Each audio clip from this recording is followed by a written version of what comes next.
birthday party in the town of Cedra in Puerto Rico. Every man you see on camera, including one that you can't see, will be dead just seconds after this frame of the video in one of the most gruesome organized gang hits to ever take place on American soil since the St. Valentine's Day massacre, where mobsters in Chicago disguised as police lined up 7 men against a wall and executed them. And just a reminder to all the young guys, every single one of these men was armed, and 2 of them even got a chance to shoot back. Wait, hold on. I think I've seen this before, bro. I think the white shirt got it the worst. Doesn't matter what kind of gun you have or how many bullets. I think he got it the worst. Especially when your enemy has the ups on you. And to truly show their brutality, the hitman parked the car down the street, walked up to the scene, and stood over every single one of them. Meet El Burro and his crime syndicate. From the worst crime scenes I've ever seen publicly available on the news between El Burro's gang and Los Viaros to one of the most popular rappers in Puerto Rico, C. Dobleta, along with a corrupt police officer being allegedly involved in the murder of another officer as part of a cartel alliance known as La Familia, as well as his association with another popular Puerto Rican artist who is a member of the Los Diablos de Llorens Torres, or the Devils of Llorens, a housing project in San Juan. Welcome to the murder capital of the United States. When watching the news in Puerto Rico, despite it being a U.S. territory, I was surprised to find that the news in Puerto Rico is not censored at all compared to in the mainland. When watching the coverage of a double homicide in Calle, I was not expecting to see 2 unblurred bodies lying in the background while the police were surveying the crime scene. Something I obviously can't show you here. But this scene was a result of a major conflict involving a man the FBI considered the most wanted fugitive in Puerto Rico, El Burro. And one of the most cold-blooded things about that first scene is that it took place outside of a bar called La Lomita with a statue of Jesus Christ overlooking. This is not just any regular crime. What we're about to go over is pure evil. Now, El Burro's organization was also responsible for this first scene, but that's far from the worst crime attributed to him. Now, he was considered to be the head of a drug trafficking organization known as La Lorenzana. They seem to be very active around the neighboring municipalities of Salinas and Calle, as the double murder of the Los Viaros members took place near a strip of restaurants in Calle, and the next hit I want to cover took place at a restaurant called Los Antonitos in the Playa neighborhood of Salinas. A 33-year-old man named Rafael was eating alongside his girlfriend and a small child. But the cold-blooded part about it, other than the child... His kid! No, not his kid! Being directly next to him is the fact that as the hitman walked into the restaurant, I wouldn't even describe him as inconspicuous. He walked in clearly looking like he was on a mission, and by the time he was standing in front of Rafael, the man still hadn't even lifted his head from the plate, completely unaware of what was about to happen. And the woman beside him didn't scream or even barely change the expression on her face. While in the mainland United States, people will see this and assume that she must have set him up. But I doubt it, especially if the child was also hers. Likely, she is just far too desensitized to violence, being an adult that likely lived her entire life in Puerto Rico. She simply moves out of the way, already knowing that her date is long gone. Wait. Hold on. We finna get back into the video, but before we do, man, I just want to say, man, if y'all want to keep seeing these videos, man, follow this page right here. Follow this page right here, and follow this last page right here. These are all 3 of my pages right here, man. And man, follow them up, man. Let's get it. Let's run it up, man. Appreciate y'all, man. Let's get back into the video. Damn, you ain't gonna get the job? Not even being completely surprised by such a thing taking place. Now, according to the police, Rafael had a history of involvement in the criminal underworld on the island, and he was just one of 6 murders that took place from that Saturday to Sunday night. A native of Caguas, a little ways away from Salinas, it's unclear why Rafael felt so comfortable in this area and why, despite his history, he was not paying attention to his surroundings.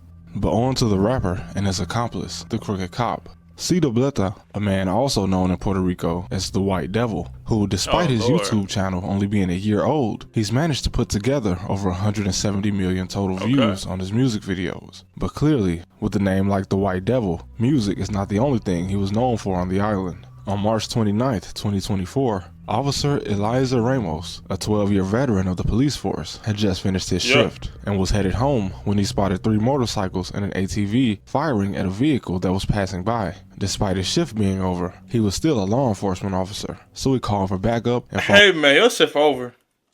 Shift over, go home, bro. I know you gotta save lives. I understand completely, but go home. Go home. Like just go home in this situation, dog. You know what I'm saying? I'm gonna mind my business for this exact situation. You gotta save lives. That's a cop. That's what you do, bro. No matter if you on shift or not. But dude, I'm going home, bro.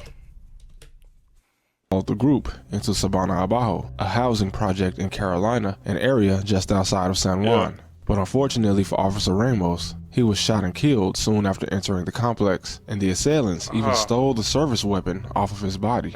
Months later, the FBI, Carolina Police Department, and the ATF will launch a major raid and arrest 56 gang members, including Cito Bleta, and also 47-year-old Officer Fernando Torres, who was accused of giving information to drug traffickers. And although he had been recommended for expulsion from the force, likely due to some suspicion of his involvement with gangs, he remained and was likely a factor in how comfortable the gang was in murdering a lone officer and stealing his gun, rather than just running away. And due to this being a federal case, many of them, including Cito Bleta, possibly faced the death penalty. It's unfortunate when an officer like Ramos, someone willing to go above and beyond the call of duty for the good of the public, someone needed in the police force of such a dangerous area, is killed and even undermined by the fact that you have other officers working alongside the very men that killed him. Crazy. Puerto Rico has always been known for its high murder rate, but it appears that the FBI and local authorities have had enough, with the FBI regularly intervening on the island, and this has actually yielded some results, with the homicide rate steadily dropping since 2021, which was a very dangerous year for many cities in the U.S. Now, El Burro, who was also accused of dismembering rivals and dumping their remains in ravines, was eventually caught along with much of his organization just months before the indictment against Cito Bleta and the La Familia Alliance. And while the Devils of Llorens are likely still active, many members of Los Viraos, El Burro's main rivals, have been arrested. Puerto Rico, named by Columbus for St. John the Baptist, or the man credited with performing the baptism of Jesus in the Jordan River, was also known by its native Taino people as Boriquén, which most likely means land of our valiant Lord. This is also why many Puerto Ricans refer to themselves as Boricua. Also going by the name, the Land of Enchantment, it's hard not to see why. But unfortunately, since the U.S. refuses to make it a state, despite most of its residents supporting the idea, Puerto Rico misses out on much of the positive aspects of statehood. It receives lower Social Security for its retirees and Medicare, despite being more populous than many U.S. states, and the territory also can't be bailed out by the federal government like other states, as being a territory, it cannot file for bankruptcy. U.S. citizens of Puerto Rico also cannot vote for representatives or senators, and all of this plays a role when the island needs help, receiving little from the federal government after suffering back-to-back hurricanes only 2 weeks apart in 2017, which knocked out 95% of all cell service, 43% of wastewater treatment, 97% of all roads were blocked off, and nearly 30% of all healthcare facilities were damaged. President Trump at the time even insisted that FEMA and first responders spent too much time in Puerto Rico in the aftermath.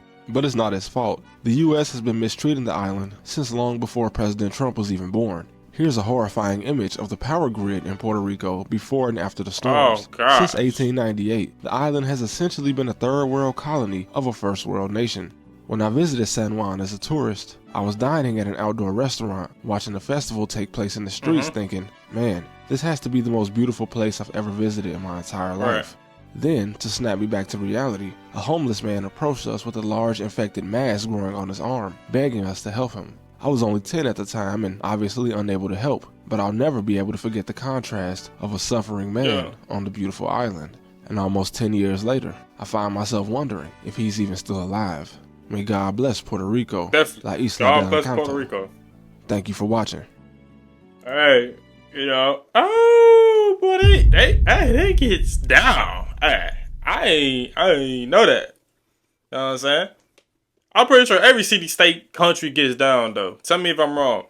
Hey, y'all let me know in the comments. Is there any city, state, country, that don't get down? I've been doing my homework. Mostly every city, state, country gets down. Tell me one city, state, or country that does not get down, and I'm going to find a video about that specific country, state, or city and show y'all that they get down, bro. It's probably gonna be like a little compilation of them, you know what I'm saying? Saying they like that, they ops.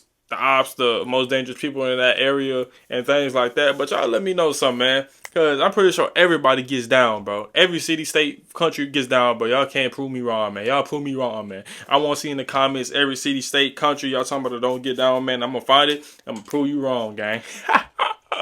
Brodusky.